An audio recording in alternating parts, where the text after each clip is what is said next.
ഇപ്പോൾ നമുക്കിപ്പോൾ റവന്യൂ മന്ത്രി കെ രാജൻ കൂടി ചേരുന്നു തേക്കിൻകാട് മൈതാനിയിൽ. അപ്പോൾ രാജൻ, ശരിക്കും കേരള കോളേജിലോട്ട് നമ്മൾ ആ നല്ല കാലമൊക്കെ ഓർമ്മിക്കാൻ വേണ്ടി വരുന്നുണ്ടായിരുന്നു രാവിലെ 9. എനിക്കൊന്ന് മിനിസ്റ്ററിന് അവിടെ എന്തോ എൻഗേജ്മെന്റ് ഉണ്ടെന്ന് തോന്നുന്നു അല്ലേ? അപ്പോൾ എന്തായാലും നമ്മൾ അഭൂതപൂർവമായ ഒരു പ്രതികരണമാണ് ആൾക്കാരിൽ എത്തിയിരിക്കുന്നത്. കാരണം ഇപ്പോൾ യഥാർത്ഥത്തിൽ സർക്കാർ എടുക്കുന്ന എല്ലാ നിലപാടിനും ഗവൺമെന്റ് പിന്തുണ. കാരണം മാതാപിതാക്കൾക്കാണ് ടെൻഷൻ. ഇതിനെക്കുറിച്ച് രാജന്റെ ഒരു ഞാൻ ആദ്യം SKന്റെ യാത്രയ്ക്കും നമ്മുടെ ഗുരുനാഥന്റെ ഗുരുശിഷ്യ ബന്ധം കൂടാണല്ലോ കേരളത്തിന്റെ മാറ്റത്തിലേക്കുള്ള ഒരു യാത്രയിൽ SKN40 ആദ്യം തന്നെ ആശംസകൾ നേരുകയാണ്. സത്യത്തിൽ കേരളോർമ്മ കോളേജിൽ മാഷ് പഠിപ്പിച്ചത് ഞങ്ങൾ പഠിച്ചു നോക്കിയായിട്ടുള്ള ഒരു കലാലയത്തിൽ വന്ന് നിന്ന് തന്നെ ചില കാര്യങ്ങൾ പറയണം എന്ന് കരുതിയതാണ്. പക്ഷേ രാവിലെ ഇന്ന് ഞായറാഴ്ച കൂടി കഴിഞ്ഞാൽ തിരുവനന്തപുരത്തേക്കാണ് യാത്ര എന്നുള്ളത് കൊണ്ട് ഞായറാഴ്ചയുടെ ചില പരിപാടികൾ നേരത്തെ ഏറ്റിരുന്നു. പക്ഷേ പ്രത്യേകിച്ചും 24 പ്രത്യേകിച്ചും SKN നേതൃത്വം നൽകുന്ന പ്രത്യേകിച്ച് കേരളം ഹൃദയത്തിൽ ഏറ്റുവാങ്ങിയിട്ടുള്ളൊരു മഹാസമരത്തിന്റെ ഒരു യാത്ര രണ്ടാം ഘട്ടം ഈ തെക്കേ ഗോപുരനടയിൽ നിന്ന് ആരംഭിക്കുമ്പോൾ തൃശ്ശൂർക്കാർ എന്ന നിലയിൽ ആരും വരാതിരിക്കാൻ പറ്റില്ല എന്നുള്ളൊരു വികാരം കൂടിയുണ്ട്. യഥാർത്ഥത്തിൽ നമ്മുടെ ക്യാമ്പസുകളെ പോലും ഹനിച്ചുകൊണ്ടിരിക്കുന്ന ഈ ഭീതിക്കെതിരായിട്ടുള്ള വലിയൊരു യുദ്ധം തന്നെയാണ് നമ്മൾ നടത്തേണ്ടത്. തീർച്ചയായിട്ടും മാധ്യമങ്ങൾ അക്കാര്യത്തിൽ വലിയ പിന്തുണയുണ്ട്. അതിർത്തിയിൽ കാവൽ നിൽക്കുന്ന പട്ടാളക്കാരെ പോലെ 3.5 കോടി മലയാളി സൈന്യസജ്ജമായിട്ടുള്ള ഒരു പ്രവർത്തനത്തിലേക്ക് ഇറങ്ങിത്തിരിക്കേണ്ട ഒരു കാലമാണിത്. ഞാൻ അവിചാരിതമാണെങ്കിലും സാറിന്റെ മുമ്പിൽ സൂചിപ്പിക്കുന്ന ഒരു കാര്യം, യഥാർത്ഥത്തിൽ നമ്മുടെ ക്യാമ്പസുകളിൽ നിന്ന് യഥാർത്ഥ വിദ്യാർത്ഥി രാഷ്ട്രീയത്തിന്റെ ഒരർത്ഥത്തിലുള്ള കുറവ് വല്ലാതെ ഈ പ്രശ്നത്തെ ബാധിക്കുന്നുണ്ടോ എന്ന സംശയം വ്യക്തിപരമായിട്ടുള്ള ഒരാളാണ് ഞാൻ. പണ്ട് ദീർഘമായ കാലം കേരളവർമ്മ കോളേജിലും ലോ അക്കാഡമിയിലും ഒക്കെ പഠിക്കുമ്പോൾ ആ ക്യാമ്പസുകളിലെ വിദ്യാർത്ഥി രാഷ്ട്രീയത്തിന്റെ കരുത്ത് ഇത്തരത്തിലുള്ള ഒന്നിനെയും ക്യാമ്പസിനകത്ത് എത്തിക്കാൻ അനുവദിക്കാത്ത വിധത്തിലുള്ള സൗകര്യങ്ങളുണ്ടായിരുന്നു. കുട്ടികളെ അതിവേഗം, സമൂഹത്തെ അതിവേഗം രാഷ്ട്രീയവൽക്കരണത്തിലേക്ക് കൊണ്ടുപോകാൻ ശ്രമിക്കുന്നവരുടെ പിന്നിൽ രാഷ്ട്രീയം ഒഴിയുന്നിടത്ത് കയറി പറ്റാൻ കഴിയുന്ന ഇത്തരത്തിലുള്ള വലിയ മയക്കുമരുന്ന് ഉൾപ്പെടെയുള്ളവരുടെ ലോബികളും അവരുടെ ഇടപെടലും ഉണ്ടാകുമെന്നൊരു യാഥാർത്ഥ്യമുണ്ട്. ഇപ്പോൾ ഈ യാത്രകളിലൂടെ കഴിഞ്ഞ ദിവസങ്ങളിൽ കണ്ടതും ഇനി കാണാൻ പോകുന്നതുമായ കരള് പുളർക്കുന്ന കാഴ്ചകൾ ഒരുപക്ഷെ മലയാള മനസ്സാക്ഷി ഒരുമിച്ച് ഉണർന്നെഴുന്നേറ്റ് മറ്റേതിനേക്കാൾ വലിയൊരു സമരം ഇന്ന് ഒരു ജീവിത സമരം പോലെ ഏറ്റെടുക്കേണ്ടത് ഈ ലഹരിക്കെതിരായിട്ടുള്ള വലിയ മുന്നോട്ട് പോക്കായിരിക്കുമെന്ന കാര്യത്തിൽ ഒരു തർക്കമില്ല.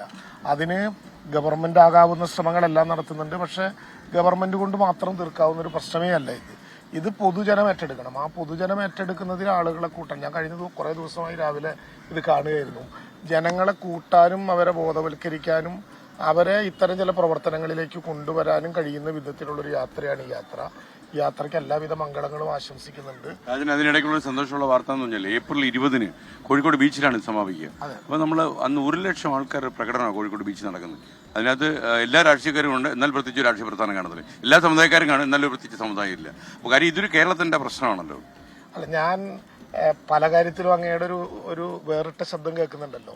ഈ കേൾവിക്കാരുടെ സംസ്ഥാന സമ്മേളനം നടത്തിയ ആദ്യത്തെ ചാനൽ അങ്ങനെയാണ്. അതുകൊണ്ട് ജനങ്ങൾക്ക് പ്രതികരിക്കാൻ രസം വെച്ചാലേ സ്വന്തം കാശ് ചെലവാക്കി 7000 പേര് എറണാകുളത്ത് വന്നു. അല്ല, അത് എറണാകുളത്തൊക്കെ 100 പേരെ സംഘടിപ്പിക്കാൻ വലിയ പാടാണ്. അതിന്റെ അനുഭവങ്ങൾ ഞങ്ങൾ നേരിട്ട് അനുഭവിച്ചതാണല്ലോ. അപ്പോ സത്യത്തിൽ ഈ ഇങ്ങനെയൊരു യാത്രയും അതിന്റെ ഒരു പരിസമാപ്തിയും യഥാർത്ഥത്തിൽ നമ്മളെല്ലാവരും ചേർന്ന് നടക്കുന്ന ഒരു മഹായുദ്ധത്തിൽ നമുക്ക് കൂടുതൽ കരുത്തും വീര്യവും പകരുന്ന ഒന്നായിരിക്കും. അതുകൊണ്ടാണ് ഞാൻ പറഞ്ഞത് അൾട്ടിമേറ്റ് വാറ ഇനി ഇത് ഉണ്ടാവരുത്. ഇല്ല, ഇനി ഇത് ഉണ്ടാകരുതെന്ന് മാത്രമല്ല, ഇതിന്റെ കണ്ണി പൊട്ടിക്കാൻ വേണ്ടി നമുക്ക് പറ്റണം. കണ്ണി പൊട്ടിക്കാൻ നമുക്ക് പറ്റണം. കുഞ്ഞുങ്ങളിൽ പോലും ഇത് ഇങ്ങനെ പതുക്കെ നമ്മൾ 7ാം ക്ലാസ് തന്നെ MDMA അഡിക്റ്റ് ആയി കണ്ടു. നമുക്കൊന്നും താങ്ങാൻ പറ്റത്തില്ല. അത് ഒന്ന് ചിലപ്പോൾ അവർ പോലും അറിയാതെ പുളിയും മധുരവും ഉപ്പൊക്കെയുള്ള മിഠായി വളരെ പെട്ടെന്ന് കൊടുക്കുകയാണ്. ദീർഘകാലമായി കൊടുക്കുന്ന ഒരാളായിരിക്കും ഇത് കൊടുക്കുന്നത്. അയാൾ പോലും ചിലപ്പോൾ അറിയുന്നുണ്ടാവില്ല. ആ ചെറുകിട വിൽപ്പനക്കാരന്റെ കൊച്ചു കടയിൽ പോലും വരാൻ പോകുന്നത് ഒരു ദുരന്തത്തിന്റെ നേർസാക്ഷിയാണെന്ന് അയാളും അറിയുന്നുണ്ടാവില്ല. അപ്പൊ അതുകൊണ്ട് ഇത് യഥാർത്ഥത്തിൽ കണ്ണി പൊട്ടിക്കാൻ കഴിയുന്ന വിധത്തിൽ നമ്മൾ കൂടണം. ചിലയിടങ്ങളിലൊക്കെ ആളുകൾ പറയും ഇരുട്ടത്തിന്റെ മറവിൽ ചില ആളുകളുടെ കേന്ദ്രമാണിത്, നമ്മൾ പോകണ്ട, അനാവശ്യമായിട്ട് അവരുടെ ഇത് അതും ഒരു പ്രധാനപ്പെട്ട പ്രശ്നമാണ്. ഇപ്പോൾ അത് സംഘടിക്കുകയാണ്. പണ്ടൊക്കെ മദ്യം ഉപയോഗിക്കുന്ന ആളുകളൊക്കെ പലയിടത്തും വീണ് കുഴഞ്ഞതും മാറിപ്പോകുന്നൊക്കെ ആയിട്ടുള്ള കാഴ്ചകളാണ് കാണുന്നതെങ്കിൽ ഇപ്പോൾ ശരീരത്തിനകത്ത് രൂപീകരിക്കപ്പെടുന്ന ലഹരി ഒരു ക്രൗര സ്വഭാവത്തോടു കൂടിയിട്ട് ഏറ്റവും ദീർഘനേരം ആളുകളെ ആക്രമിക്കുക ഒരു മടിയില്ലാതെ.